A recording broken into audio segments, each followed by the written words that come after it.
సంగారెడ్డి జిల్లా చిన్నారం మండలంలో ఉత్కంఠ నెలకొంది. మాధారం గ్రామంలో నూతనంగా ఏర్పాటు తలపెట్టిన క్రషర్ విషయంలో జిల్లా యంత్రాంగం ప్రజాభిప్రాయ సేకరణ చేపట్టింది. గ్రామంలోని సర్వే నెంబర్ 210లో దాదాపు 27.50 హెక్టార్ల భారీ విస్తీర్ణంలో Sricharan rough stone and road metal ఖని వారికి మైనింగ్ లీజ్ కేటాయించారు.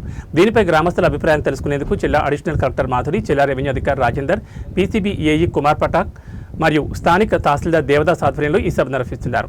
అయితే మైనింగ్ ఏర్పాటుపై స్థానిక గ్రామస్తులతో పాటు ఎన్జీఓ నాయకులు తమ నిరసన వ్యక్తం చేస్తున్నారు. ఎలాంటి అవాంఛనీయ ఘటనలు చోటు చేసుకోకుండా రామచంద్రాపురం ఏసీపీ శ్రీనివాస్ కుమార్ నేతృత్వంలో పోలీసులు భారీగా మోహరించారు. గ్రామంలో గట్టి పోలీస్ బందోబస్తు మధ్య ఈ ప్రజాభిప్రాయ సేకరణ ప్రక్రియ కొనసాగుతోంది. మైనింగ్ వల్ల పర్యావరణానికి, గ్రామ జీవనానికి కలిగే ఇబ్బందులపై అధికారులు ప్రజల నుంచి వివరాలు సేకరిస్తున్నారు.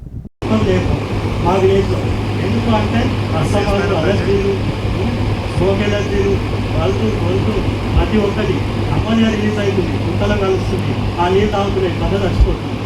గుంతల పడి ప్రశాంతం దగ్గరకు వచ్చి వేసుకుంటా గడ్డి వేస్తూ గుంతలో పడుతున్నాయి, అవి చచ్చిపోతున్నాయి. మాకేలకు కరెంట్ షాక్ పోయింది. కరెంట్ షాక్ వాళ్ళు ఏంటంటే బ్లాస్టింగ్ కోసం వేసిన బయట తగిలి కరెంట్ షాక్ వచ్చి అవి చనిపోతున్నాయి. కానీ మన అధికారులు ఏం చేస్తున్నారు,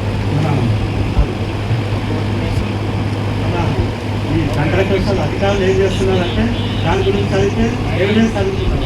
మాకు ఎందుకైంది, మన గొర్రె చచ్చిపోయిందంటే దానికి అసలు ఎవిడెన్స్ ఏంటి, ఈట చచ్చిపోయిందా, ఇంటికి చచ్చిపోయిందా అని తీసుకొని తీరబడేస్తాం.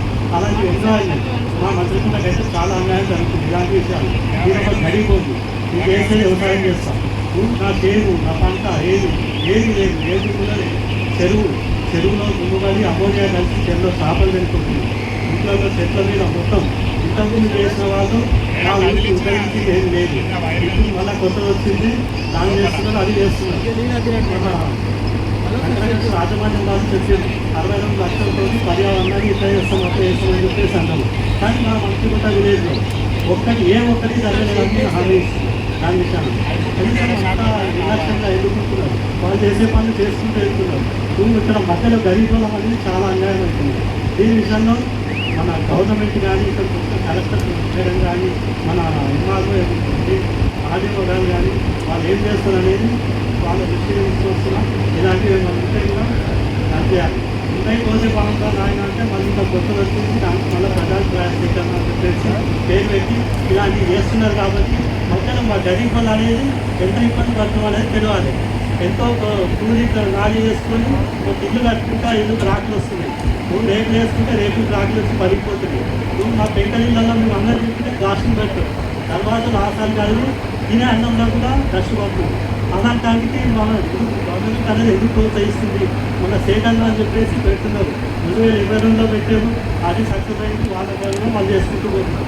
మరి గరీబ్ అనేది ఎవరు చూస్తారు? 22 సంవత్సరాల నుంచి మనకున్న బాధ ఇదే. మాదారం అని చెప్పేసి మాదరం గురించే మాట్లాడుతున్నాం. మరి ఇంటికెళ్ళి 200 మీటర్లు, ఓన్లీ 200 మీటర్లు, కిలోమీటర్లు కూడా కాదు, మీటర్లు ఒకసారి విజిట్ చేయమని మేడం దీంట్లో వెళ్ళి విజిట్ చేసి ఊరికి ఏంటి అసలు ఆ వ్యక్తి ఏంటనేది చెప్పి చూడండి. ఈరోజు గుళ్ళు గోపురాలంటే గోపురాలు మనం కట్టుకున్నా ఎంత కట్టుకున్నా అంతంగా ఉంటాయి. కానీ మనసు లేనప్పుడు ఆ గుళ్ళు ఎందుకు, గోపురాలు ఎందుకు, మనం ఎందుకు ఒకసారి ఆలోచించి నిర్ణయాలు తీసుకోవాల్సిందే కోరుతుంది. కాబట్టి దాన్ని ఉద్దేశించి దీన్ని మాట్లాడడం జరుగుతుంది. అందరూ దయచేసి అధికారులు కొత్త ఆయన కౌన్సిలర్లకి, అధికారులకు చెప్పేది ఏంటంటే మనము మన పర్యావరణాన్ని, మన వాతావరణాన్ని దయచేసి ఇట్లా ఆలోచించడం పడదని చెప్పేసి నేను కోరుతున్నాను. ఇబ్బంది ఉంది, ఇట్లా చేసి అంటే ఇప్పుడు ఎందుకంటే ఇది దగ్గరకు వస్తుంది.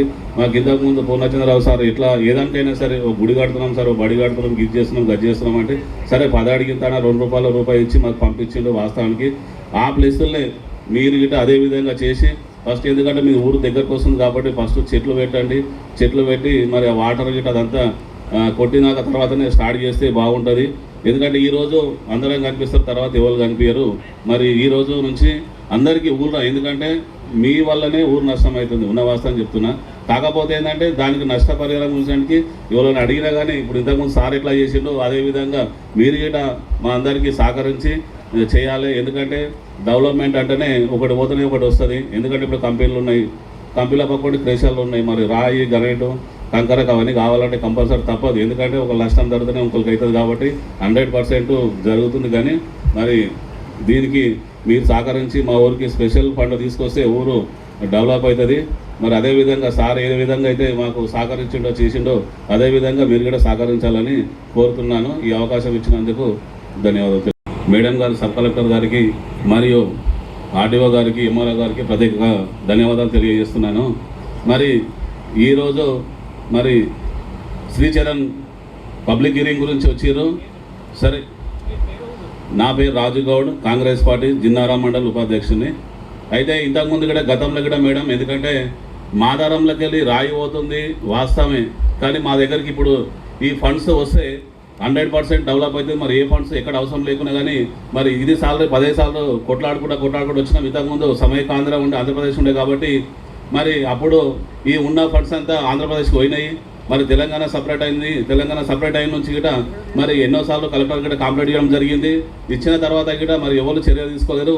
మరి ఇదే విధంగా మీరు ఇప్పుడు ఎంత ఇంట్రెస్ట్ అని వచ్చి మరి ఇక్కడ సస్యశ్యామలం చేసిరో మరి విలేజ్లో గిట చాలా అన్యాయం ఉంది. ఒకసారి చూడండి. ఎందుకంటే ఇండ్లు కానీ చెట్లు కానీ మీరు ఇప్పుడు పరిరక్షణ గురించి చెప్తారు, మరి చెట్లు ఇక్కడ పాటిస్తురా ఒకసారి మీరు చూడండి ఒకసారి. ఎందుకంటే చెట్లు ఫస్ట్ పెట్టండి, ఆ ఉన్న దుమ్మాని ఇక్కడ ఉంటుంది, లేకుంటే దుమ్ము వచ్చి మొత్తం పడి ఇబ్బంది అవుతుంది. మరి ఇదే ఫండ్స్ మాకు తీసుకొచ్చి మా ఊరికి మీరు స్పెషల్గా తీసుకొని ఆ ఉన్న అమౌంట్ ఇస్తే మరి చాలా బాగుంటుంది. ఎందుకంటే ఇప్పుడు పక్కపండు కూడా చూడండి, కాజుపల్లి క్రెషర్లు ఉన్నాయి, దీనికి 2 ఆనుకొని ఉన్నాయి. మరి వీళ్ళని అడిగితే వాళ్ళు దెబ్బంటారు, వాళ్ళని అడిగితే వీళ్ళు దెబ్బంటారు. చాలా ఇబ్బంది అవుతుంది మేడం. ప్రత్యేకంగా చర్య తీసుకొని మరి ఊరు దగ్గర ఉంది, కోట్ల రూపాయలు ఇల్లు కట్టుకున్నాము, వాస్తవంగా గుర్తుపెట్టుకోండి. మరి ఎందుకంటే గుంటనో గురువు అమ్ముకొని ఇవాళ లక్షల రూపాయలు నష్టపోయి ఒక ఇల్లు ఉండాలి. మరి పెంకటిల్లు ఉంటే కోతుల బాధ ఎక్కువ ఉంది మా దగ్గర. మరి మామూలుగా ఏదో స్లాబ్ వేసుకొని కట్టుకుందామని చేసి వాస్తవానికి ఇల్లు కట్టుకోరు చేసుకోరు. మరి ఆ ఇల్లు గిట్ట చాలా ఇబ్బంది అవుతుంది. ఒకసారి ఆలోచన చేసి మా ఊరికి స్పెషల్ ఫండ్ తీసుకొచ్చి మా ఊరు రాయి, మా ఊరు అమౌంట్ కనీసం వల్ల 50% ఇచ్చినా కానీ మా ఊరు అభివృద్ధి అవుతుంది. ఒకసారి ఇప్పుడు ఎట్లా అయితే వచ్చిరో అదేవిధంగా మాదరంలో క్యాంపు పెట్టి వాస్తవంగా తీసుకొని మరి దీనివల్ల కొంచెం ఇబ్బంది అవుతుంది వాస్తవమే. కాకపోతే ఏంటంటే మాకు ప్రత్యేకంగా ఈ నిధులతో హాస్పిటల్ పెడితే మరి హాస్పిటల్ పెట్టి మరి ఎందుకంటే చాలా గరీబులు ఆల్రెడీ ఆల్మోస్ట్ 99% భూములు అమ్ముకున్న లేరు. మరి కాబట్టి వాళ్ళకు హాస్పిటల్ పోవాలన్నా చేయాలన్నా చాలా ఇబ్బంది అవుతుంది. వాస్తవంగా మీరు గమనించి మా ఊరికి ఒక హాస్పిటల్ పెట్టేస్తే మరి ఎందుకంటే దీని నుంచే మాకు ఇబ్బంది అవుతుంది. వాస్తవంగా చెప్పాలంటే చాలా సమస్యలు ఉన్నాయి.